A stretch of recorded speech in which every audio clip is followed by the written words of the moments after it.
This guy was born and raised in New York, but he speaks perfect Mandarin Chinese. Well, I would say perfect, even with the Beijing dialect. And he studied Chinese as his undergraduate major and Asian study as his master's degree. So, and he has lived in probably more Asian cities than any of us here. And he was, yeah, I think so. He was working in financial industry for a long time, and before that in the media industry, and now he has transferred to become an entrepreneur in the food industry in Hong Kong. So let's welcome Brian Goldberg, the owner of Mr. Bean. I'm pretty sure everyone here has heard of Mr. Bean or probably tried this Bean before. Before we start, I want to play a video of a CNN interview. Really nice.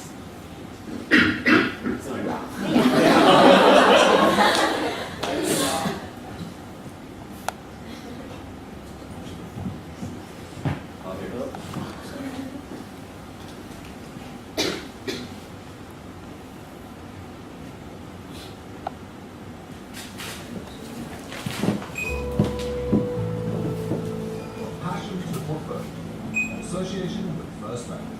First Bank. Truly the first.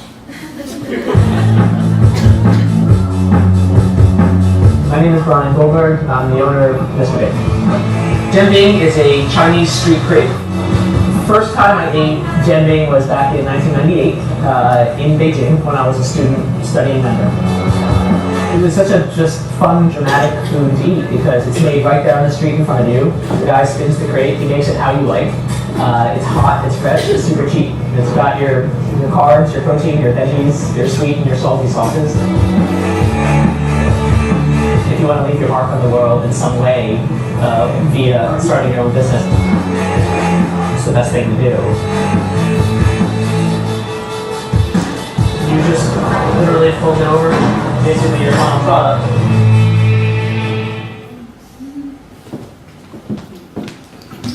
So, you're quite famous right now, being interviewed by CNN and CNBC and all the major media. How are you dealing with, all the fame? Are you recognized on the streets or something? Hi,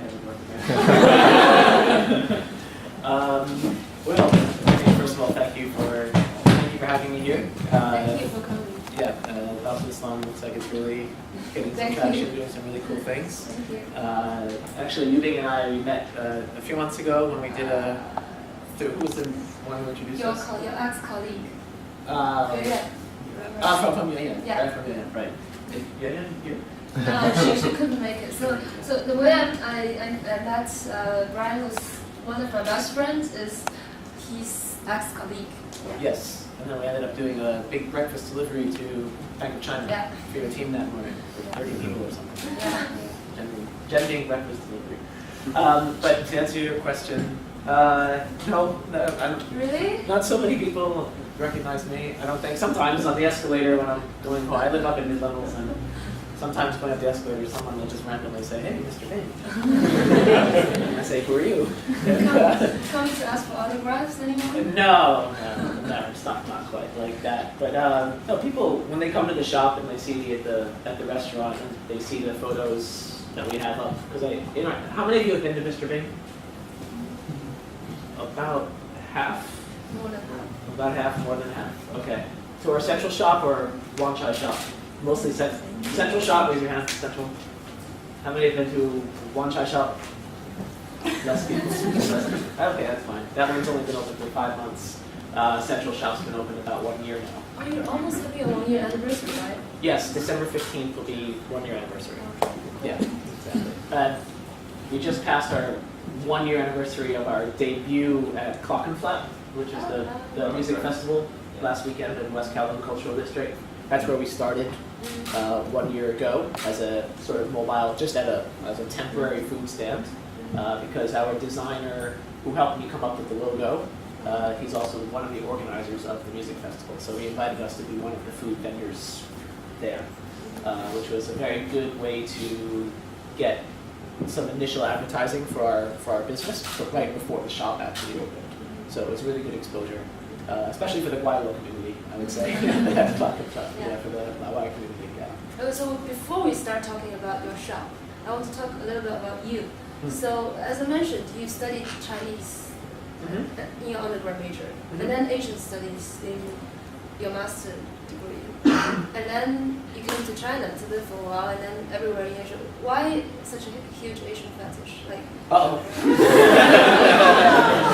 why are you so interested in China itself and Asian stuff? Okay. Not a fetish. Not a fetish. Bad word.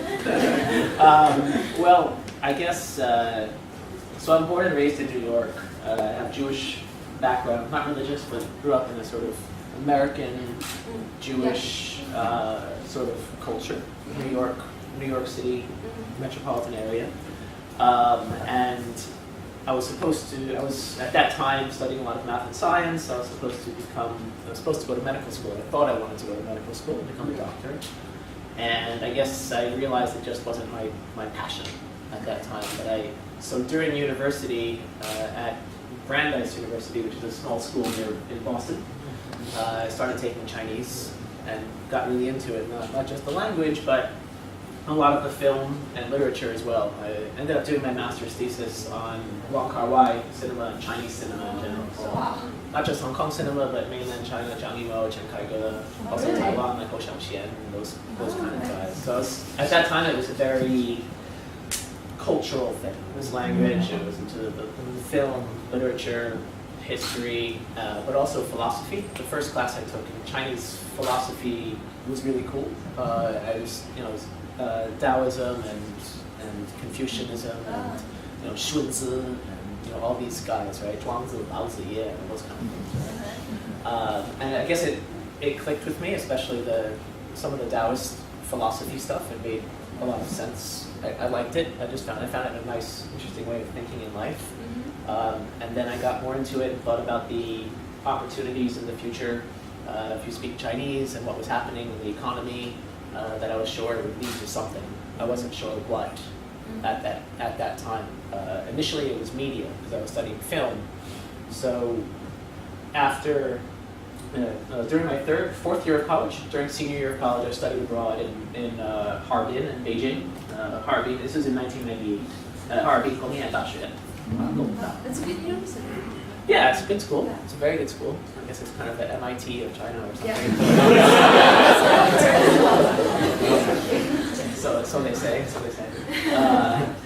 And it was a crazy experience. Crazy how? Yeah, well, at that time I was 21 years. I was 20 years old. I hadn't even turned 21 yet, and not even legal drinking age in the US.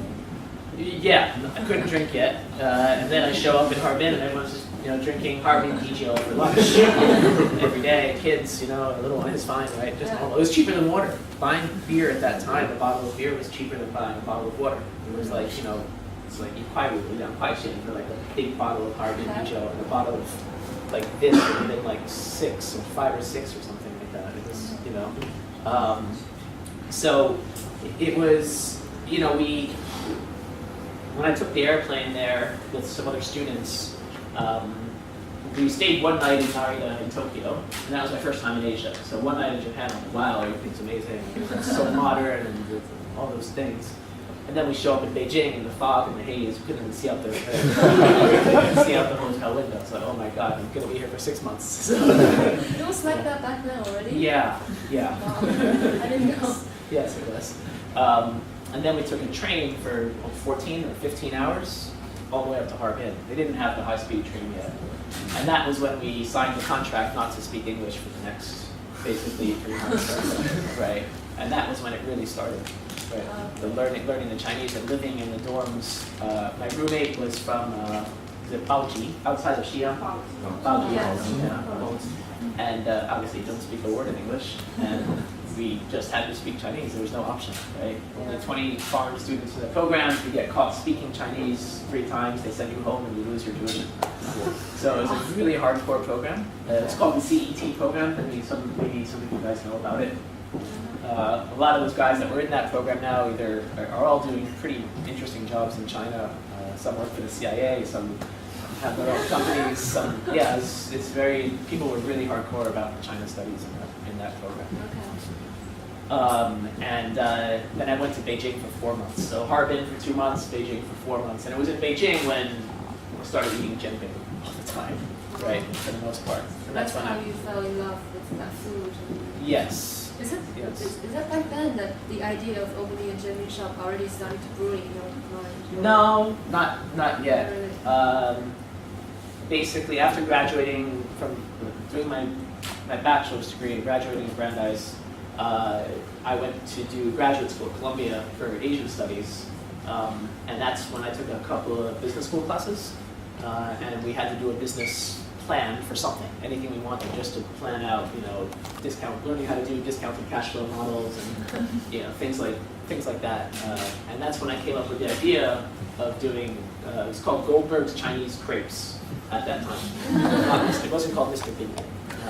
And that was supposed to be a chain of street carts around New York City selling jianbing, and to expand to Boston, San Francisco. It was a U.S.-based thing, like hot dog carts. Okay. That was the original idea. It was just a plan on paper. It was just an academic project. And then I wasn't actually ready to do it yet. Did you have any idea back then that you would actually turn this into your business? I had an idea that eventually one day I would. When was that? When? When was that?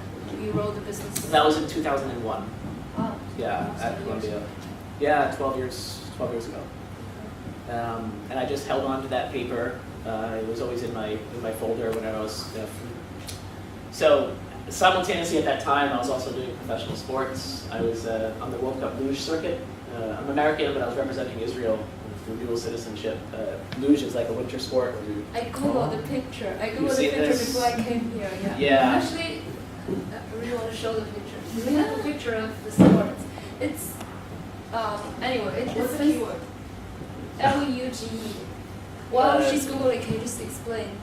Go to YouTube and do Brian Goldberg luge. Yeah. Go to YouTube and type.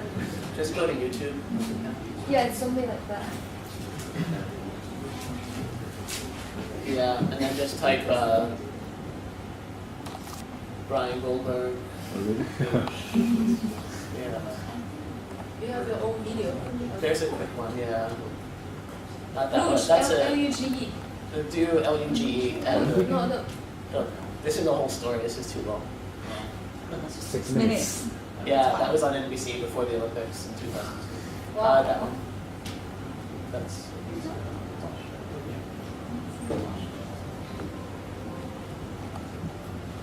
Oh, it's Italian.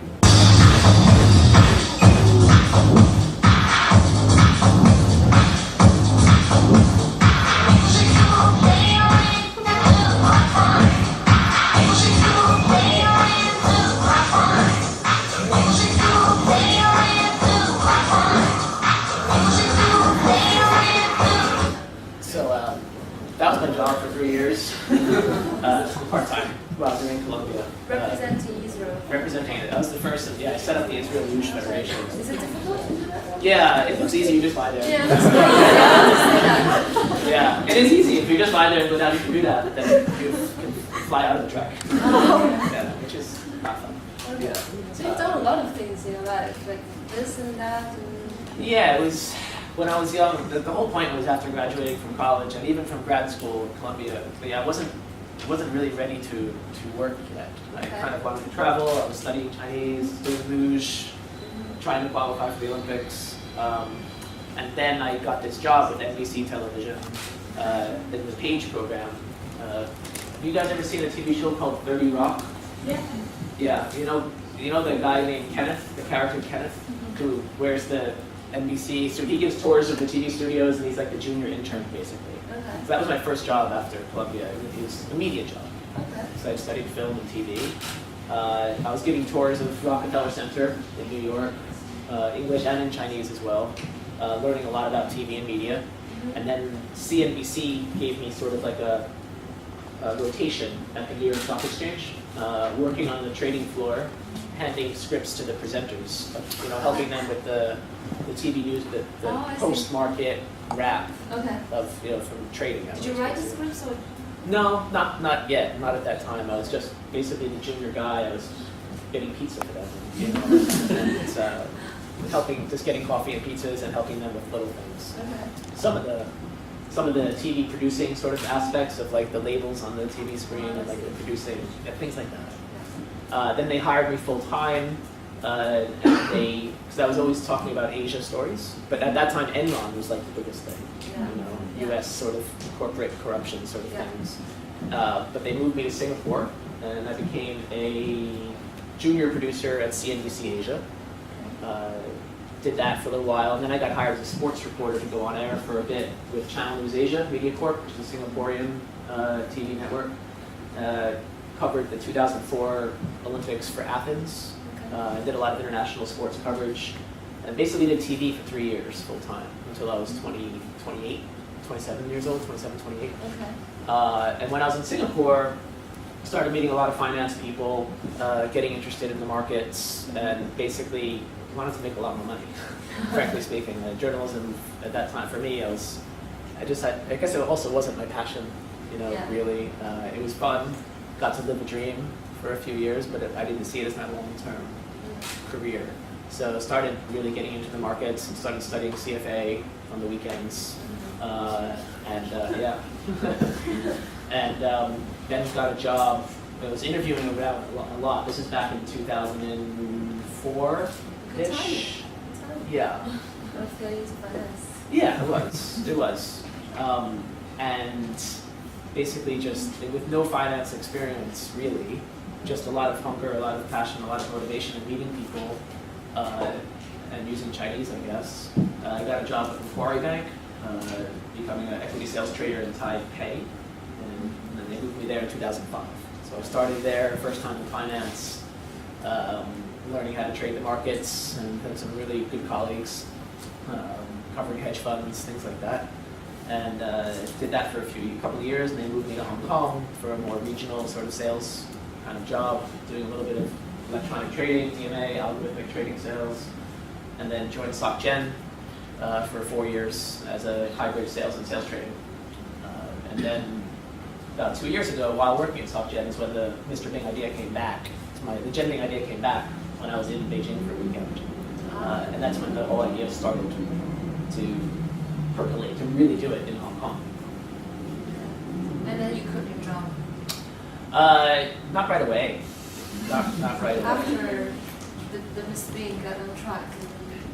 Yeah, so while at SocGen, started coming up with the branding, the idea, the business plan, finding people to help me start the business, restaurant consultants, the branding people, a chef consultant, going to Beijing, finding the recipe, the right recipe, our favorite recipe that we liked, the master chef in Dongzhimen area, and then looking for the location, which was very challenging.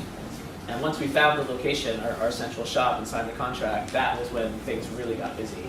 And I was balancing two jobs, basically.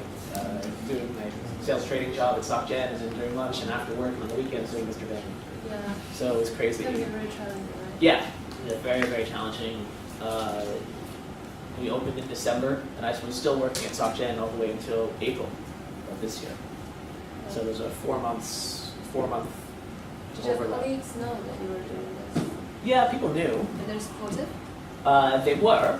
To a point. To a point. Colleagues, everyone's supportive. Bosses is a different question.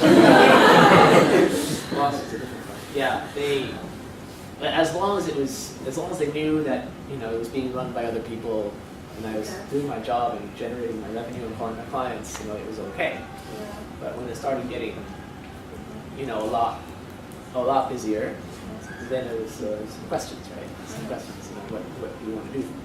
Right. So at that time, we were getting a lot of attention, I guess, for what we were doing. The first ones to open a Gen Bing shop in Hong Kong or outside China. Crazy media coverage. Yeah. The first day of open. I remember all my social media, like Facebook, Weibo, are all screens, full screens of your stories and stuff. You did very good PR. Well, people did some of the PR for us. I guess social media, Weibo was very, I mean, before we even opened, there was, we had the posters up outside during the construction that showed the shop under construction, and people put that on Weibo and it spread, so people knew it was coming already. So when we opened, there was a really big queues right away, Yeah. without any advert. The Without first several any days really busy. It was crazy. Yeah, I It saw was the queues crazy. and I gave up. Yeah, it was nuts. I still have pictures and videos of those crazy lines going all the way up this. Yeah, it The was. stairs and then, Yeah. It was cool. It was cool. And I was just happy to be able to bring this food. Basically, it's like a nostalgic memory for a lot of people from China that grew up in China eating this as kids. And it was nostalgic for us too, as students, as foreign students studying abroad, to be able to have this. So it wasn't just mainland Chinese that missed it. It was also a lot of foreigners that have lived and worked in China as well.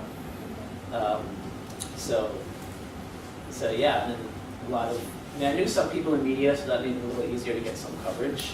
yeah, it's But- working with.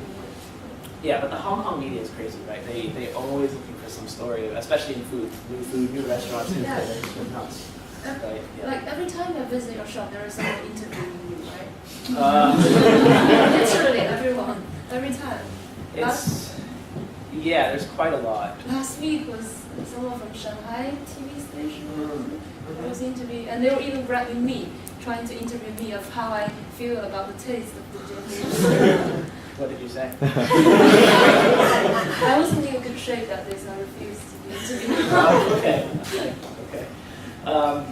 Yeah, people like the story. It's a unique story, right? Like a white guy, speak Chinese, living in Hong Kong, was a banker, opens up a Genbig shop, right? It's a stereotype, good story. It's unique. It's interesting angle. And then when we opened Wan Chai shop, it got more coverage as well. And then we started getting, because it was on CNN, they showed, I don't know if you noticed it, but the sponsor for that CNN Passion to Portfolio story was a Nigerian bank, first bank of Nigeria. Yeah. Yeah, so they Really the showed it. first. Sorry? Really the Truly first. first. Truly the first. Yeah, truly the first. So it was shown on TV a lot in the Middle East and Africa and Europe. So then we started getting emails, people asking for franchise requests to open Mr. Bing in Ghana, and in Djibouti, and in Egypt. Yeah, and Oman and Yemen, and all these places, and some Europe and UK as well. But I was really shocked. I was like, what's happening? And why? And then there's also a lot of Chinese infrastructure projects going on there, right? There's actually these towns of people thousands of Chinese living in these countries doing stuff. So I understand. But also doing crepes is, people know crepes. They know French crepes, and in the Middle East they know in Southeast Asia prata, and in the Middle East they have like pita bread, and they have naan in India. So it's similar idea to a lot of other countries that have this kind of food. So, but it's Chinese, so it's an interesting angle. So we know opening a restaurant is very difficult. And then we know that you have this idea of Genbig shop for a long time. So can you just tell me in detail, maybe in time order, how exactly you plan your step into making this idea turn into reality? Like, I'm pretty sure there is a lot of preparation involved before you even start to think about it. Yes, a lot. But I guess, first of all, you have to be a little bit crazy. Yeah. The most important thing is to find people to help you who've done this before. And that's what I started just meeting a lot of people. I've been in Hong Kong almost 7 years, so know quite a few people. And not just finance people, but restaurant, art industry, whatever. And I just started asking people for advice, sit down, have coffee, have lunch, that were willing to share some advice on how they did this and what to watch out for, what's the challenges, mistakes that they made. And then I found someone who was a friend of one of my initial investors who owned a few restaurants here in Hong Kong. And I took her to Beijing for a day to show her. She knows Genbig, but I really wanted to show her exactly what I want to do. And she was becoming a restaurant consultant at that time. So she agreed to do a part-time sort of restaurant consulting job with me to help get this business going, to put the business plan together so I can understand all the financial aspects that are required for starting a food business. But she came from a restaurant background and not a fast food background. This is something I learned very different. Oh, really? Yes. It's called what we do is called the QSR industry. QSR stands for quick service restaurant. That's KFC, McDonald's, things like that. It's, you can have seating, but it's supposed to be fast food. Our idea is fast food. High turnover, lower prices. Yeah. Right? So there's people that specialize in that. And eventually I looked for people that had that experience to join our team to help build the Wan Chai shop especially. Because when we built the central shop, it was built with people that came from a restaurant background and maybe didn't understand exactly some of the details that are required for a fast food business to be more efficient in terms of the queuing system, time to process. I love our central shop. It's quirky, it's neat, but it gets crowded inside, right? People get stuffed inside. It's maybe not ideal for maximum efficiency. And the location is nice, but it's also sometimes people have trouble finding it. Actually, it's not going to be escalator. It's a bit hidden. It could be better. So you make a lot of mistakes on the first time, which is what we tried to improve on the second one with the Wan Chai shop. But basically, it was finding people to help you write the plan, understand the financials involved, how much money you need to raise, finding the investors, which are mostly my friends, coming up with the equity structure, understanding those terms, finding a lawyer to help you with all the term sheets, investing in IP and trademark patent protection, for the logo. The location search was crazy. So many agents that you work with to try to find the location. What else? Gosh, then the recipe, securing the right recipe and getting that from the master chef in Beijing, who we liked, tweaking it for Hong Kong, for the local market here, coming up with new genping fillings, because we didn't just want to sell just simple genping. It was a lot of things. Insurance. There's a million things that go into starting a restaurant or any food business. That there's so many little details. My God. Yeah. How long does that take? It took about, it was, the planning started about a year ahead of opening, but it was really 6 months before that it really started getting very busy. And you were having a full-time job? Yes. And then at the same time doing all the things you just said? Yes. Wow. Yes. But it must be really tough. Yes. It's very tough. It's very. Your boss not happy? You have to balance it, Yeah. It was like wearing two hats. But you have to be energetic at work if you still like what you do, which I did. I really enjoyed the markets. I still enjoy the market a lot, actually. Finance? Yeah, sure. Yeah, there's so much going on in the China story, and I'm doing this for 8 years full time, right? So you don't just forget about it. Being on a trading floor is quite fun. It's high paced, high energy. It's like go, go, go, go, go. You need that for being an entrepreneur as well. But there's a big difference. One business, and when you're trading, anybody here traders? Any traders? You? Only you? Really? Okay. Trading is very fast. It's very reactionary. It's very short term. It tends to be very short term. And running a business, an entrepreneur, is a lot more longer term thinking, strategy, management of people, and can't be too reactionary, short term thinking. Just like, let's try this, let's try that. It has a lot of consequences. Right? So that's a major difference in the way of thinking. That's a challenge for me, a big challenge to learn how to do that, to change that way of thinking for this. And it's not an easy shift, right, from financial practitioner to an entrepreneur. And especially from a full-time financial practitioner to full-time entrepreneur. Are you used to this new kind of lifestyle of being a shop owner instead of a trader? It's still an adjustment. Still? Yeah. After a year? Well, but I left the bank only right. 7 or 8 months ago. Okay. April.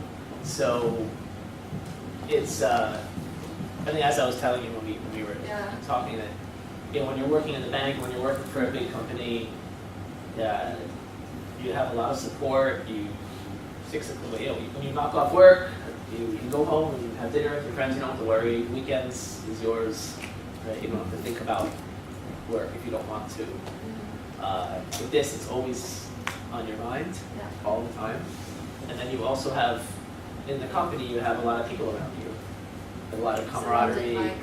You're surrounded by people all the time. There's events, there's Christmas parties, there's client events and internal corporate events, and there's like just lots of stuff going on. A lot of stuff going on. When you become an entrepreneur, it can be very lonely.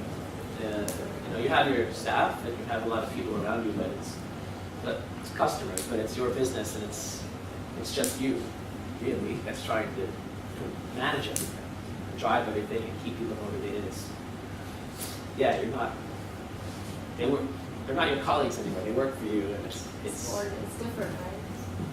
Yeah, it's different. It's very different. Plus, you're in a little, for us, I'm in like this little Mr. Ming's shop. Upstairs and downstairs, there's one child. Yeah, it's a small little office downstairs, but we're sitting in a very nice big trading floor with a pantry and everything. It's a big change. It's a big change. Yeah, so it takes time, but it's about you remembering why you're doing this, right? And being driven by this idea to change the world a bit and introduce something new to people that they never had before, overseas or here, or inspiring people with the product. How many employees do you have now? We have about 20. 20. Combination full-time and part-time across the two shops. Okay. Any central shop rule? It's about equal. In central downstairs we have an office where the operations managers are. That's where our computer systems are, the inventory control systems, and the planning goes on. So we have a couple of group level, corporate level people that don't work for the shop, they work for the group company. Okay. Tell me a little bit more about the inventories. I know the one-child shop is a franchise model, right? So you basically send all the materials to the one-child shop instead of making it there, right? So how does this work, and why did you design one-child shop that way? It's different from the central shop, I noticed. Yes. So the idea is for us is to eventually be able to franchise. We're taking franchise requests now, actually. We own both shops, but we built the Wanchai shop to be more scalable, more repeatable. It's a smaller shop, it's more simple. It doesn't have all the crazy pictures and posters on the wall. But it's a standard square shop right next to an MTR station, much higher foot traffic. And the systems there are just smoother. The jembing making station has very specific places for everything, so that when you make a jembing, you can make it faster, and you can replace the ingredients more easily. And the inventory, which is supplied from the central shop, that's how, if you expand, let's say in Tokyo, you have 20 districts in Tokyo, there'll be a central kitchen, which supplies all the satellite shops around Tokyo with all the things that are needed. Some things need to be made fresh on site, like the batter needs to be mixed fresh, but the bao cui, or the youtiao, or the other things that can be prepared in the kitchen can be sent over there that last for a while. So that's how we practice and prepare for being able to expand and franchise through inventory systems, labeling, control, and it helps you to monitor your food cost. You really have to, in this business margins are quite low, actually. So every little percentage point, half of a percentage point counts in terms of your inventory control and minimizing your wastage and things like that. So, yeah. So when is the next shop opening? Do you have a time schedule for expanding to overseas and then opening the next shop? Do you have a time schedule for that? I don't want to promise anything right now. Just roughly. It's basically, hopefully, within the next 6 months, you'll see another one. In Hong Kong? Most likely, yes. Oh, wow. But we're also going through the planning stages right now for partnerships, either in Hong Kong or overseas, for developing in other countries as well, in terms of the franchise model. like an indoor shop as well, like a shopping mall Oh, version that'd be or a a good food idea, court. yeah. But right now, both of our shops are on the street level, Yeah. which is great for exposure. But when it's rainy outside or the summer's really hot, it's not ideal. So if you have an indoor shop with seating, also is very helpful. A lot of people want to sit. In Hong Kong especially, they're not as used to walking around with eating on the street like they do in Beijing or in northern China. That's more accepted. Here it's less accepted. People they want to be more clean and neat. They want to use a fork and knife to use their jetting. Yeah. It's different. These are the things we're learning. It's like a different cultural experience. Yeah, and try some colder cities because Yes. people tend to eat jianbing more when it's cold. That's why jianbing Yes. is popular in Beijing, right? Yes. One of the It's reasons why. yeah. It's a hot food. It's served hot. It's like piping hot when it comes off the griddle, and it does better in colder weather. Yeah, sales is definitely higher in the winter than it is in the summer for sure. And that's why I was also shocked why Africa and the Middle East is surprised. It's so hot there, you can't imagine. Yeah, I think they just see it as the Chinese opportunity, more likely. Yeah. Right. I think cities like London, New York, Boston would be perfect for it. So. Yeah, exactly. NYU, university campuses, Berkeley, San Francisco, Vancouver, Toronto. Yeah, colder cities, international populations, a lot of students, university campuses, financial districts. Yeah, we have. That's exactly right. Where Mr. Bing is probably even more in demand Yeah. than. I mean, it's popular here, but in Hong Kong, Hong Kong's a much more challenging market with rent and all those things. Overseas markets, the unit economics are more favorable than other countries. Even like Malaysia, Indonesia, Philippines, they love this kind of food. It's new to them, but they love this kind of lower cost on the go street food. And rents are lower, but yeah. So that's all part of the strategy that we're going through now in terms of how and where to go Wow. from here. Sounds great. How would you imagine yourself to be in 10 years' time? Oh my gosh.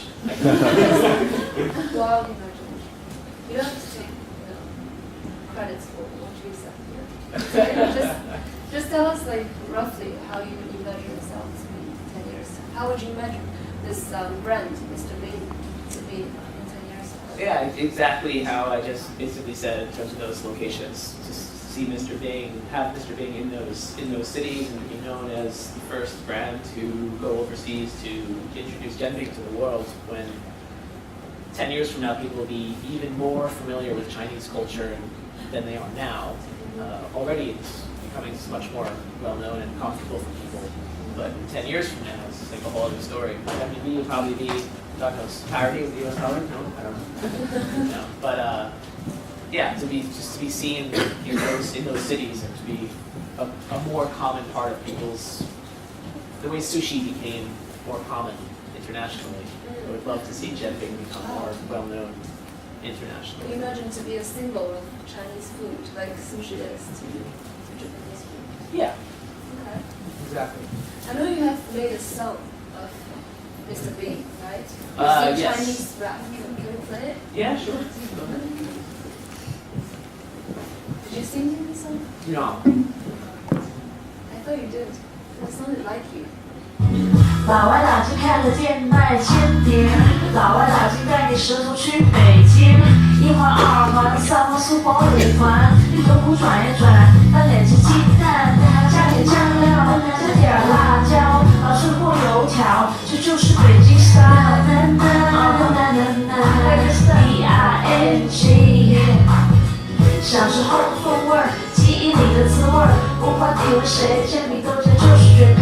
Back in the day， 北京的哥们儿，我们就这样长大，我们就这样回家。金煎饼，我的煎饼，来金煎饼，就是 Mr. Big。来金煎饼，我的煎饼，来金煎饼 ，Bring it on， Bring it on。来金煎饼，我的煎饼，来金煎饼啊，我们就这样回家。金煎饼，我的煎饼 ，Mr. 金煎饼。Yo, Mr. B-I-N-G， 老外老。Nice song. We just wanted to come up with something shop all the time? We sometimes play it, not too often. Yeah, we haven't fully finished it yet. We actually want to get a nail, like a real Beijing sort of wrapper to do that with the girl. If anyone knows, if anybody knows people that like to do Mandarin rap, that we want to do the male vocals for that, please let me know. Yeah. Yeah. So you've been doing this for a while, for almost 2 years. Is there any special moments that you want to share with, like the best moments, or? It's a tough question. It was great when my mom and dad came to visit me in Hong Kong. Really? When was that? We were here about in January, just a month after the shop opened, and they came here and they were able to see what you did. I had done, and they just really enjoyed that week here, hanging out, watching the shop, and just sort of talking to customers and seeing what it was all about. That was a very proud moment, I guess. Just I guess every once in a while you get emails from people that they really thank us for bringing Genbing to Hong Kong and bringing back these memories that they've had from when they were kids. Actually, somebody had done there's a cartoon on the. Oh, I've seen it. Yeah, someone on Weibo drew like a whole series of cartoons about our shop. We're trying to find it during the break and then show them. Yeah, it's on the photo. It's in the photo file on the USB. Yeah. So when I saw that, that's also very like. Go to photos. Oh, sorry. Xiaonan food lover cartoon. Just do space bar. You don't have to double click on it. But yeah, like someone drew this and put it on Weibo, and it's like this. There's 5 of them. It's a whole series of story. But yeah, there you go. Oh, that's cool. And I have no idea who this is. Oh, they actually put all the recipe on it as well. Like different food. Wow. Yeah. So It's like free marketing for you. Yeah. We invited her to come to the shop actually, and then we had them print large ones. They're in our store now, on the wall. Those, that's really cool. Like, Yeah, wow. I can imagine. Yeah, it's a nice feeling. And then, I guess. I mean, moments like this, I guess, are also really nice. Any difficult moments, tough moments? Sure. Do share. Oh my God. Well, it's at the beginning, it's all when it's a small team. It's so much passion, so much energy, and just getting it started. And then as it grows, and you have more people involved, then you have more opinions involved as well, from your staff, from your operations people, from customers, and there's sometimes challenging decisions to make about how to grow the business, right? What menu items to put on there, what kind of chili sauce to use, or things like that. And sometimes you're dealing with decision making and managing people, or so sometimes that can be very challenging in terms of how to grow, right? Sometimes you have customers that complain, they're not happy with it. This is not the way that they remember the genbing that they had in China, and they say nasty things to you, right? Or they post something on the internet complaining that they had a bad experience, or of course you have to deal with that, right? In this business, you're a very public image, and you're dealing with the public, so there's always moments when you can't make everybody happy, or sometimes your staff do something wrong and you can't control it, so you have to apologize, you have to listen to the problems, try to improve, but people have different opinions, right? So sometimes you can't make everybody happy, how it should be, what kind of toppings you should offer. You have limited space, you have limited budget, you have all these things, so there's challenging times for that. I'm a very sensitive person, and sometimes you have to be a little bit more, you have to be thick-skinned, right, to run a business. You have to go with your gut sometimes. You can't make everyone happy. You cannot make everyone happy. It's very difficult. You try to do what you feel is the best for where you are. and you know, things like that, right? But it's business. It's business. You have to try to manage it the best you can. So how are decisions of recipe and flavors made in your shop? Do you make all the decisions? It's a joint. I have to make the final decision, yes. But we have input from our staff. And we used to have a chef consultant. We still have a master chef in Beijing, and we base everything off of her recipe. Right. Well, she has all sorts of, your chicken and duck recipe as well. They have chicken, yes, but we have a new chicken one now, by the way. Just started a few days ago. Sesame chicken thing. Spicy sesame. Yeah, bum chicken. Spicy peanut chicken one. And we have a new tuna one now as well for breakfast and tea time. Tuna corn salad, which is a very Hong Kong thing, but it's quite nice if you want more protein. So those are the two new ones we have now. Those are not on the menu that was passed around. I think the new menus are coming soon. Yeah, but they will have time to read the menu. Yeah. Oh, is the delivery here already? Yeah. Yes, delivery It's here. here. Oh, okay, good. Yeah, we will look at our top and get to the deliveries. That's fresh. Oh, good. Oh, they're all there. Okay, great. Okay. So anyway, I know we have a lot of some people here who own restaurants as well, and some people who want to open restaurants in Hong Kong. So do you have any advice for the restaurant owners and those who are planning to open restaurants? Wow. Yeah. Be prepared. Just be prepared. more specific. You really have to have the good people working for you. You really have to have people who know what they're doing. That's what, for someone like me that didn't come from a restaurant background, it was very important for me to hire. Our senior operations manager comes from the McDonald's operations, and that really helped a lot. And then our consultant, consultants can be helpful, sometimes not. You have to be careful about who you choose. But yeah, know your numbers, understand the business. Location is everything. Really, you have to understand who's your target audience. And just be prepared. Be prepared. Don't quit your day job right away. What's the expected break-even time period usually for restaurants? Like, the fixed cost is very high. And then how long does it usually take to break even?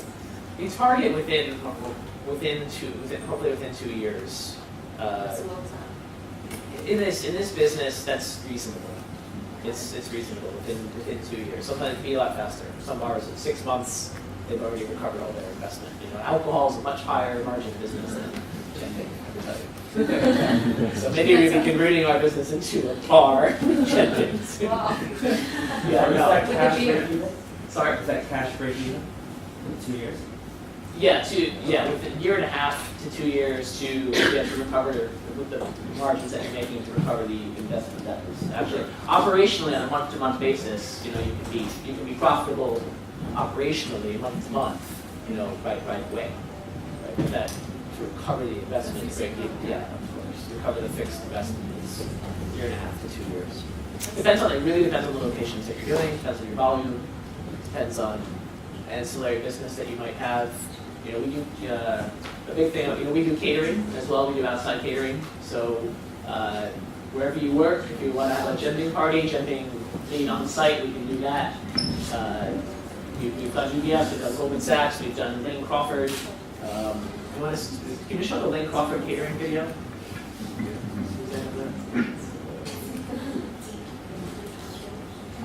I think it's on the website, right? I'll show the website in a minute. This is all things that help recover your investments.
we served around 600 people in Oh wow. 4 hours. That's 600 big. Yeah, it was crazy. 5 machines. Were you doing that as well? I was just talking to people and making sure moving fast. And the CEO of Lane Crawford decided to treat their staff for a Friday afternoon treat and had us come to their office in Longchuckle near Aberdeen and set up there. So we've done jump boat parties, we do music festivals, we do corporate events. So that's that. We also do deliveries as well. We can do breakfast deliveries to your office, minimum 8 or 10 people for the breakfast delivery. We do that ourselves, because most delivery companies here don't provide breakfast delivery service. So we have to do that ourselves. I think there should be, I've asked them to bring the breakfast delivery menus here if you're interested. Otherwise, delivery is on idelivery.com. So here's the website. You can order here your breakfast and lunch. What else? All the media is on there. The menu. Maybe go to the About Us page. About. This is media. Yeah, all the media's there. All the videos. But it's important to understand our mission, vision, and values. I would say it's corporate. It's very corporate. It's very corporate. But Did you write them yourself? Yeah, we did. I think writing the vision is really difficult because it basically sets the tone for the whole business, and you can't change it afterwards. So you need to make sure you use the right word for every sentence. Yeah, I guess so. But it's not that complicated. You know? Really? We spent a lot of time working on vision. We still haven't finalized. Okay. Well, you just make gem bacon. You want to make it. But no, it's a little more difficult than that. So we want to be one of the first truly new Chinese concepts to come out of China.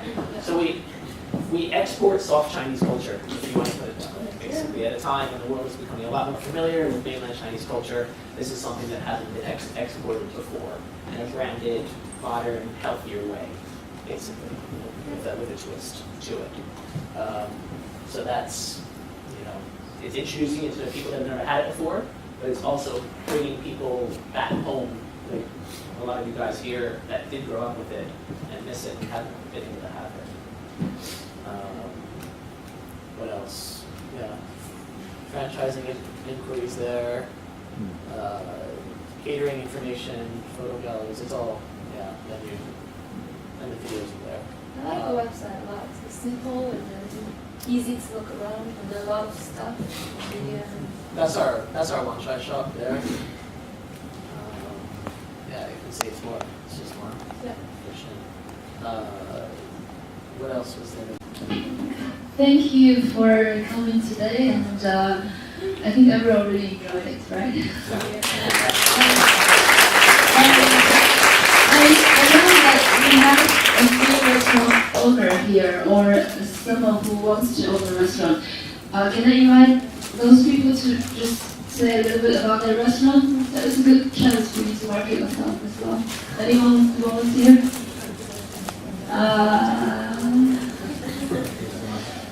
People are a little bit shy. Anyway, so we do have a few restaurants over here, and I can see them, but they probably don't want to volunteer to talk here. And I think Brian will stay here for a while, so if there are questions that you want to ask but didn't have time to ask, you come forward to ask him.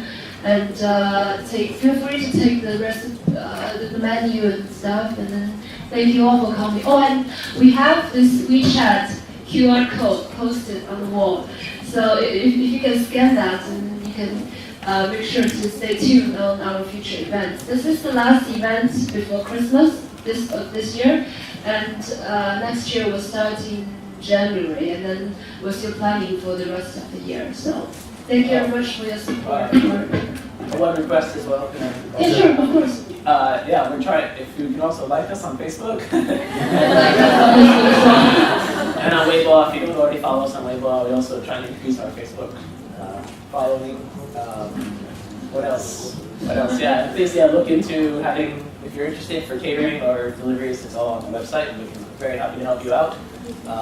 Or you can email me directly, or just info at mr-bing.com, or Brian, B-R-I-N, at mr-bing.com.